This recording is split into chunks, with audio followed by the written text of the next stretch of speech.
Sorry I'm late.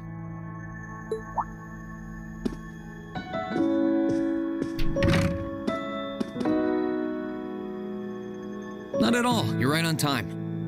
I take it everything's squared away with the chess club? It was nothing special. We just played a few games with the upper class students like we always used to. Of course, we couldn't decide a winner, but it's not like there won't be time for that in the days to come. Good luck with that. You know, it's odd coming back here and seeing things exactly how we left them. It's almost as if this place were frozen in time these past few months. Yeah, that's true. What do you say we walk around for a bit? It'll give us a chance to see how things are upstairs, too. Might as well.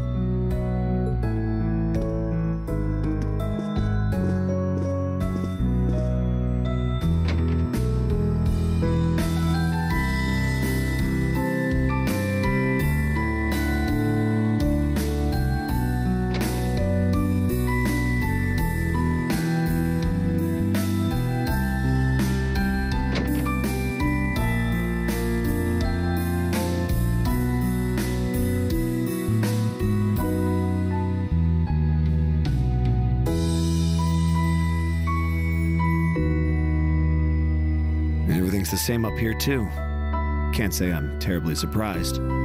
As ridiculous as it sounds, I was hoping against hope that we'd just find Crow sitting in his room as if nothing had happened. Honestly, that does sound like a long con he'd try to pull off. I'm surprised the common areas are so clean though. I figured they'd be covered in a few coats of dust by now. I guess the upper class students worked hard to keep things nice around here. Presumably so. I can scarcely believe how different a person I've become in less than a year. When I first arrived here, my blood would start to boil if I so much as heard the term upper class. But now... You're a new man.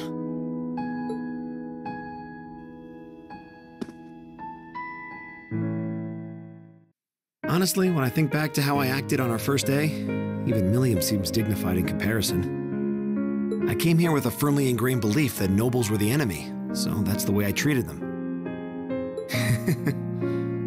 That's certainly a time in my life that I'd rather forget. Ugh, how embarrassing. It's not like you didn't have your reasons, though. After what you went through as a child, I don't think anyone could blame you. Besides, we've all changed for the better since we first showed up at the academy. I wonder if that's true.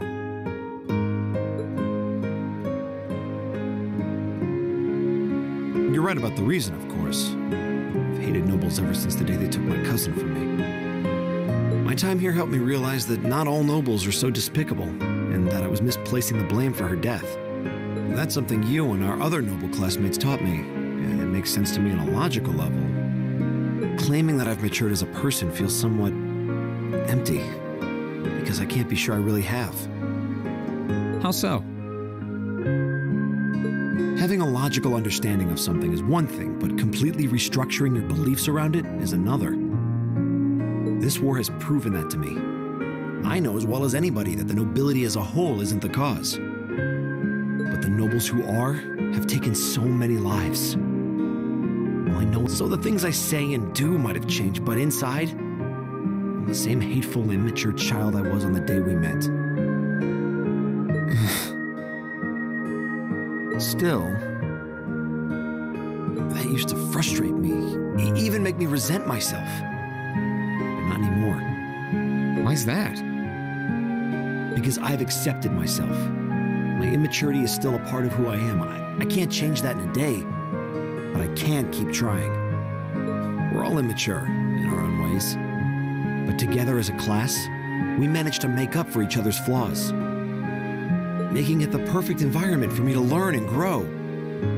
And it doesn't hurt my best friends a part of it. I mean you, Rean. All I can do is keep learning and improving. That's the only thing any of us can do. And we've still got a long way to go. After this war's over and once we've rescued Dad from the Alliance, this nation as we know it will never be the same again.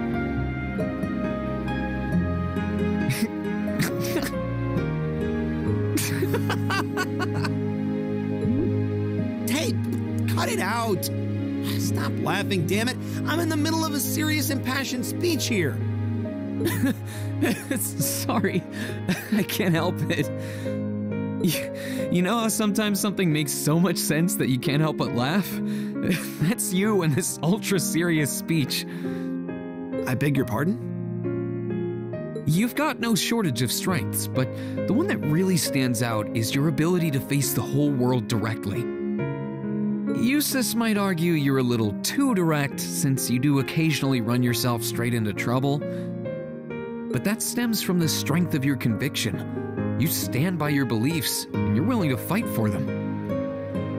I'm not sure that's a good thing. Sure it is.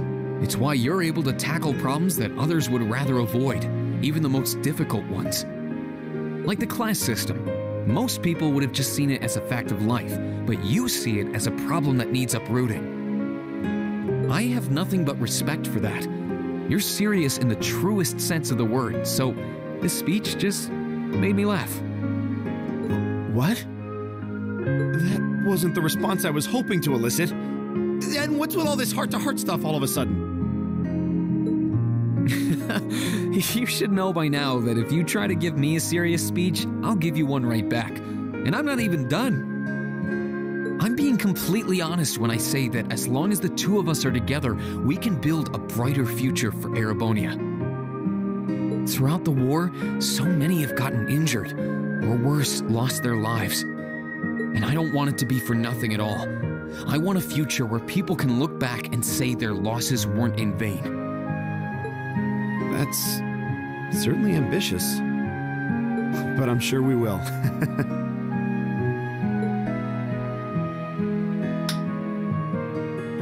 We'll live our lives to better those of the people around us, starting with taking Crow back from the Alliance. And then we'll build that future of ours, piece by piece. It's a promise.